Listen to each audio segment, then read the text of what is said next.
Side effect اگر آپ دیکھنا شروع کر دیں تو اب دیکھو ایک ڈاکٹر بتائے گا نا کہ یار یہ آپ کو نیٹ کھول جب ایک دوا ہم نے لکھ کے دی ہے تو ہم کیا پاگل ہیں لیکن آپ چپ کر کے کھا لو آرام سے. اب آپ جاؤ گے اس کی سائڈ افیکٹ دیکھنے لگو گے تو پتہ نہیں کیا کیا نکلے گا. تو عام آدمی کی تحقیق چاہے وہ انٹرنیٹ کی ہو, چاہے وہ گوگل کی ہو, چاہے وہ کتابوں کی ہو, جو تحقیق کا اہل نہیں ہے اسے اس فیلڈ میں تحقیق کی اجازت نہیں ہے. آپ کہہ سکتے ہو عجیب بات ہے تحقیق نہ کریں تو کیا اندھی تقلید کریں؟ اس کا جواب یہ کہ دیکھو تحقیق علماء یا کسی فیلڈ کے ماہرین کی تحقیق کا اسٹائل الگ ہوتا ہے, عامی آدمی کی تحقیق کا اسٹائل الگ ہوتا ہے. میڈیکل سائنس میں آپ تحقیق کرنا چاہو گے تو اس کی تحقیق کا اسٹائل یہ ہے کہ ماہر ڈاکٹروں سے رابطہ کرو گے کہ جی یہ کیا ہے, اور اگر دین کی تحقیق کرنا چاہو گے تو اہل حق علماء سے رابطہ کرو گے. آپ کسی خوراک کے بارے میں تحقیق کرنا چاہو گے, میں نے کہیں پڑھ لیا کہ یہ جو لسن ہے نا انٹرنیٹ پہ یاد رکھو صحت کے نام پہ الو بنانے کی دکانیں ایسی کھلی ہوئی ہیں کہ اللہ کا واسطہ دے کے کہتا ہوں آپ یہ نہ دیکھا کرو. میں تو کبھی کبھار دیکھتا ہوں نا, اللہ کی پناہ اتنے کانفیڈنس کے ساتھ بکواس کر رہے ہوتے ہیں, جھوٹ بول رہے ہوتے ہیں, لوگوں کی صحتوں سے کھیل رہے ہیں. یہ والی کھانے ادرک کے قہوے اور یعنی اللہ معاف کرے وہ جو ہے نا آج کل آتی ہے ایک لونگ, آپ انٹرنیٹ پہ یوٹیوب پہ سرچ کرو ایسا لگتا ہے لونگ اور ہیرے میں کوئی فرق ہے ہی نہیں. اتنے فائدے لونگ کے. ایک صاحب نے کل میں پڑھ رہا تھا کہ اس نے کہا 1 کلو گوشت میں وہ طاقت نہیں ہے جو لونگ کے 2 دانوں میں ہے. اللہ پھر یہ کٹوں کی جگہ لونگ ہی پیدا کر دیتا بھائی. اتنی بڑی بڑی داڑیاں رکھ کے پھینکے جا رہے ہیں, اتنے کانفیڈنس کے ساتھ جھوٹ بولتے ہیں. اور اس میں ہر طرح کے بڑی بڑی داڑیوں والے بھی ہیں اور 3 پیس سوٹ والے بھی ہیں.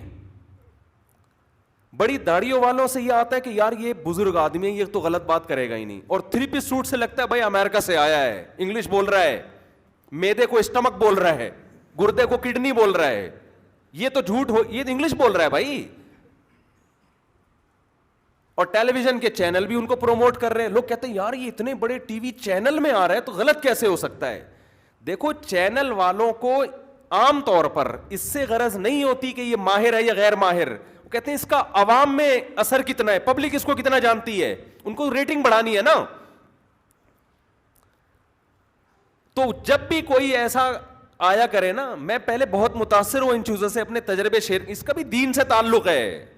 آپ کہہ سکتے ہیں مولوی صاحب کیا باتیں لے کے بیٹھ گئے ہیں.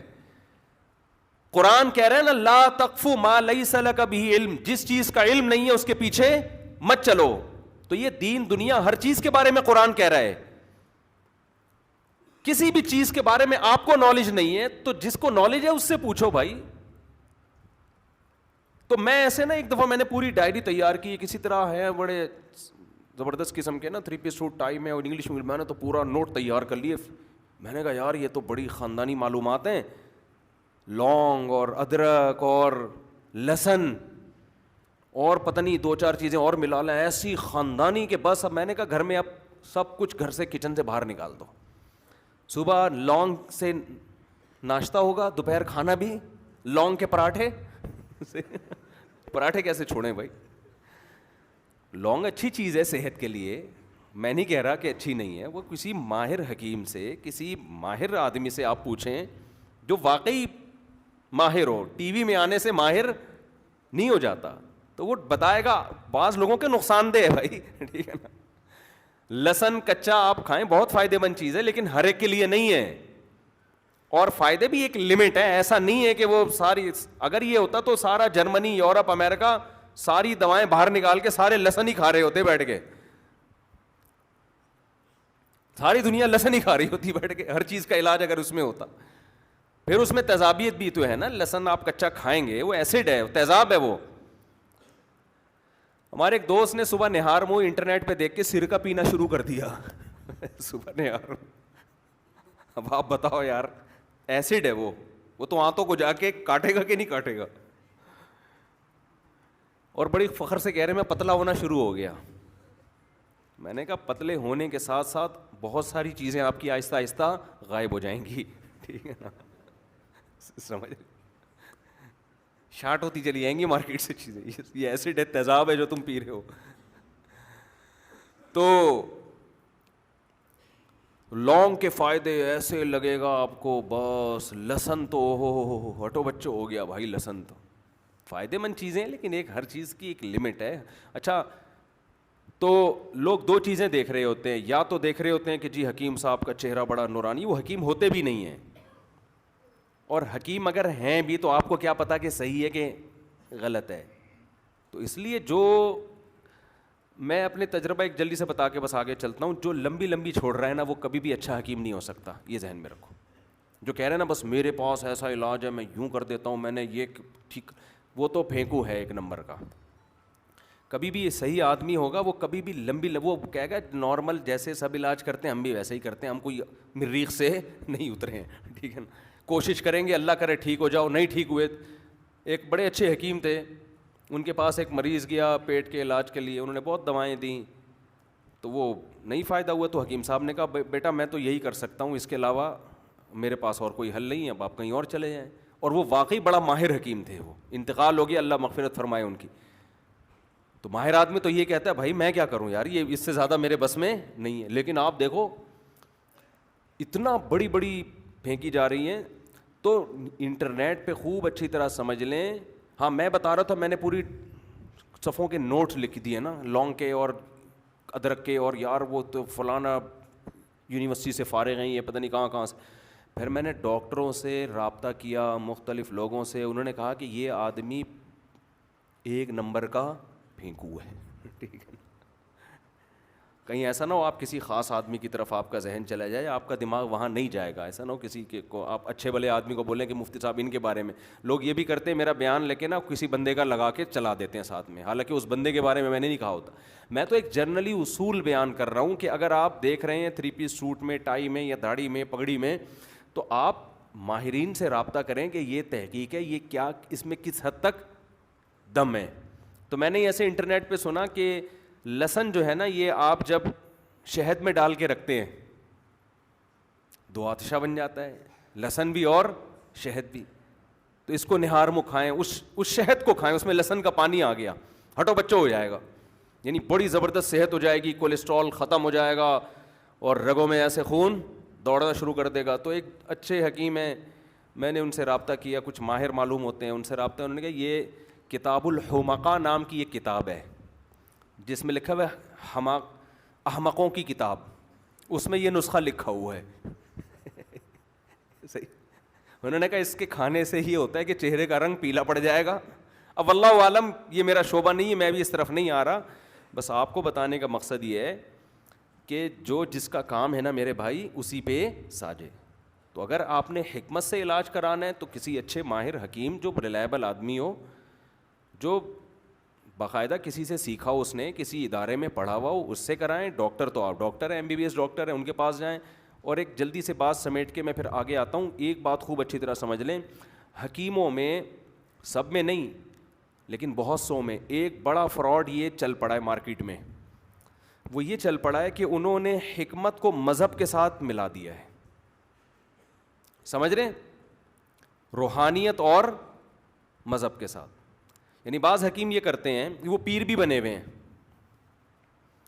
وہ پیر بنے, یہ دیہاتوں میں یہ چیز زیادہ ہے, شہروں میں ذرا کم ہے.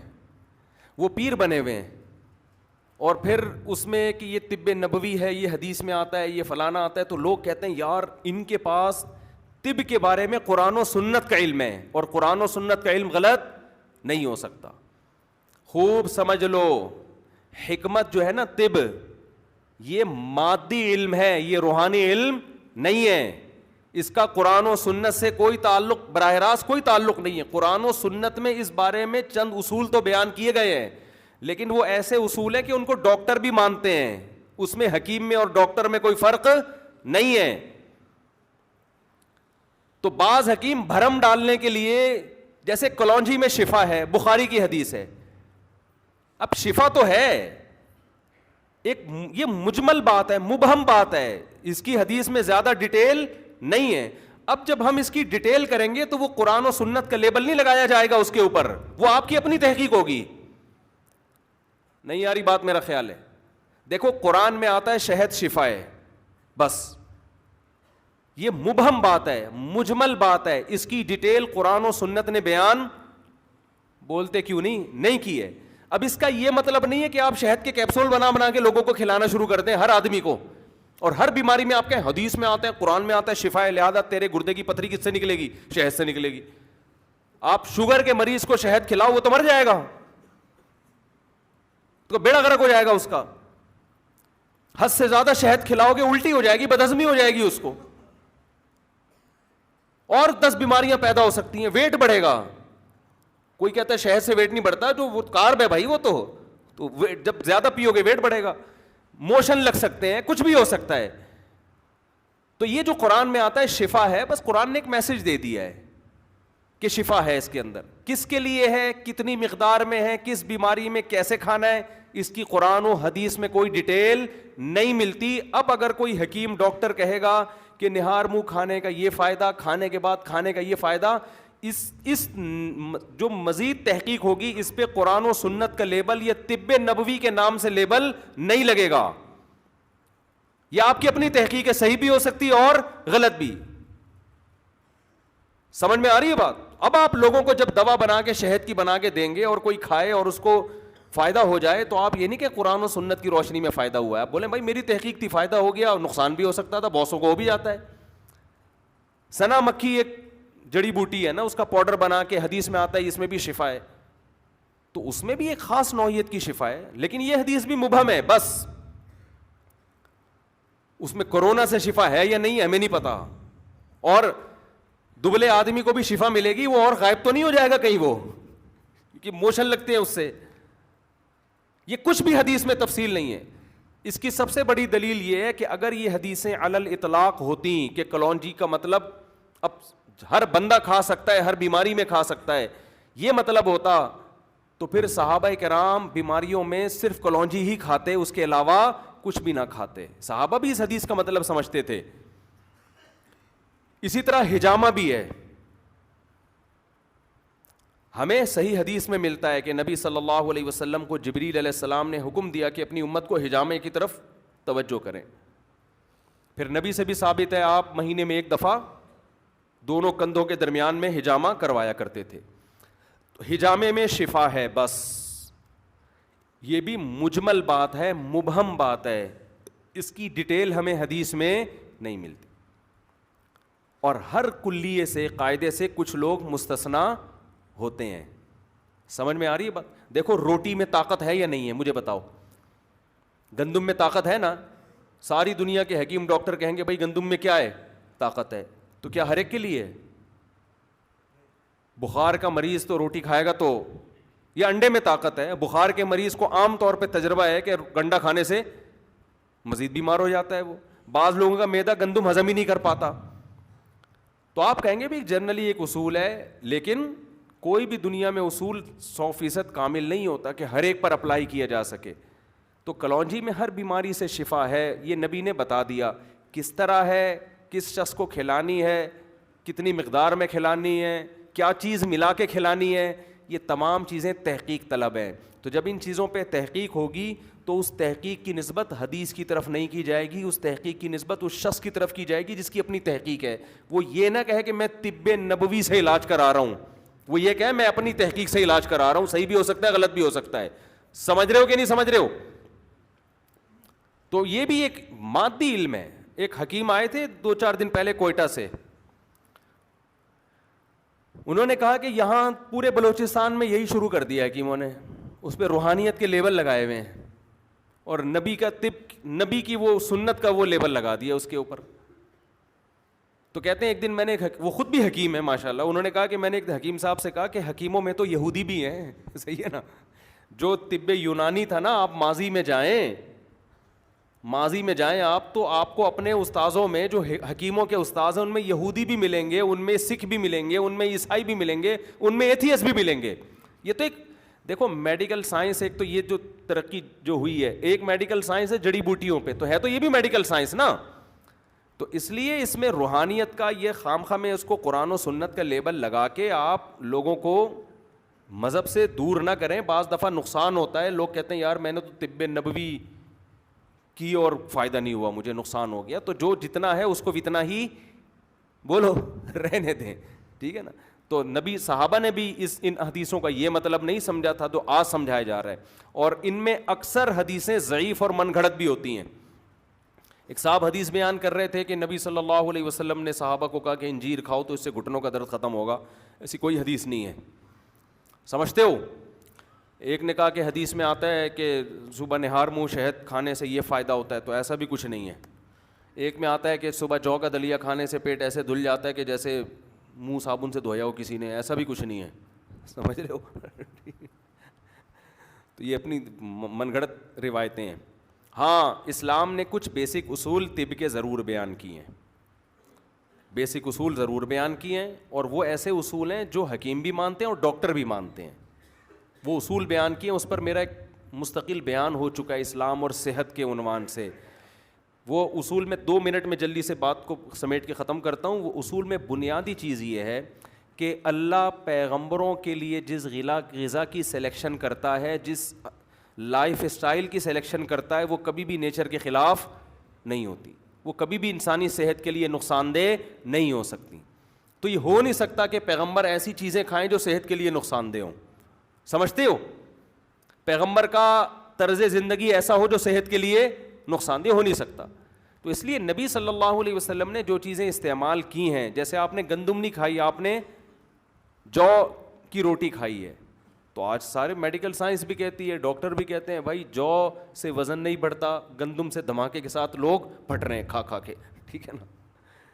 اور نبی صلی اللہ علیہ وسلم نے کھجوریں استعمال کی ہیں, کھجور بہترین پھل ہے, لیکن اس طرح استعمال نہیں کی کہ صبح 2 پراٹھے کھانے کے بعد آپ 7 کھجوریں کھا لیں, بلکہ نبی صلی اللہ علیہ وسلم کو جب شدید بھوک لگا کرتی تھی تو کھجوریں ہی کھانا ہوا کرتی تھی. آج جو کھجوریں کھائی جا رہی ہیں وہ تو فائدے کے بجائے نقصان دے رہی ہیں. آپ پہلے پورا کھانا کھاتے ہو, پوری بریانی پھوڑی آپ نے, اس کے بعد آپ 8 دانے کھجور کے بھی کھا رہے ہو, 9 دانے کے بھی, طاق عدد میں کھانا سنت ہے, ٹھیک ہے نا.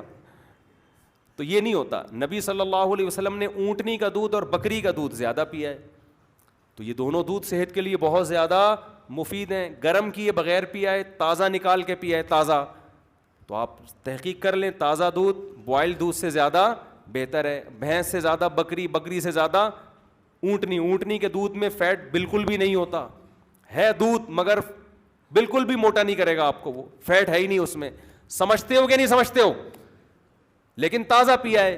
آپ لوگ دودھ پینا شروع کر دیتے ہیں کہ بھئی اونٹنی کا دودھ سنت ہے, تو ان کا بھی لوگوں کا یہ اسٹائل ہوتا ہے, رات کو کھانے میں پورا پیزا پھوڑنے کے بعد اونٹنی کا دودھ پی رہے ہیں کہ جی سنت ہے. یہ والا طریقہ, اس سے دودھ کے کوئی کھانچا ہی نہیں ہے, جائے گا کہاں وہ, سارے کھانچے تو آپ نے بھر لیے. تو نبی نے جو دودھ پیا ہے نا, وہ بھی کھانے کی جگہ پیا ہے. شدید بھوک لگی ہے, شدید بھوک سے نڈھال ہیں, دودھ کا پیالہ آیا, آپ صلی اللہ علیہ وسلم نے پینا شروع کیا. ایسے میں دودھ کا مزہ بھی آتا ہے, اور دودھ آپ کی باڈی کو ٹھا کر کے لگتا ہے جا کے. سمجھتے ہو؟ کبھی تجربہ کر کے دیکھو, دودھ سے پیٹ بھرو. صحابہ کہتے ہیں نبی نے ہمیں دیا. ابو ہریرہ رضی اللہ تعالیٰ عنہ کا مشہور دلچسپ واقعہ ہے نا, کہ شدید بھوک لگ رہی تھی سب صحابہ کو, آپ صلی اللہ علیہ وسلم نے دودھ ڈیوائڈ کرنا شروع کیا. حضرت ابو ہریرہ فرماتے ہیں مجھے لگا سب سے آخر میں میرا نمبر آئے گا تو میرے لیے تو بچے گا ہی نہیں. تو کہہ رہے اتنا پیا, آپ نے فرمایا اور پیو اور پیو, یہاں تک کہ سیراب ہو گئے. تو یہ کیا ہے؟ انتہائی شدید بھوک کی حالت میں دودھ پیا جا رہا ہے. تو کھانا کم کھائیں گے نا تو پھر یہ سب چیزیں آپ کو فائدہ. انار کے حدیث میں آتا ہے ہر انار میں 1 دانہ جنت کا آیا ہے, تو ترغیب دی جا رہی ہے کہ پورا انار کھاؤ. تو اس میں تو 2 رائے نہیں ہے کہ اسلام نے آپ کو جو خوراکیں بتائی ہیں, قرآن میں جن خوراکوں کا تذکرہ ہے, جس طرح سے کھانے کا اسلام آپ کو حکم دے رہا ہے, اس سے بہتر کوئی ذریعہ صحت بنانے کا ہو نہیں سکتا. لیکن یہ اسلام کا اصل ٹاپک نہیں ہے, سمجھتے ہو؟ اور یہ سب چیزیں تو طے شدہ ہیں, ان میں 2 رائے ہو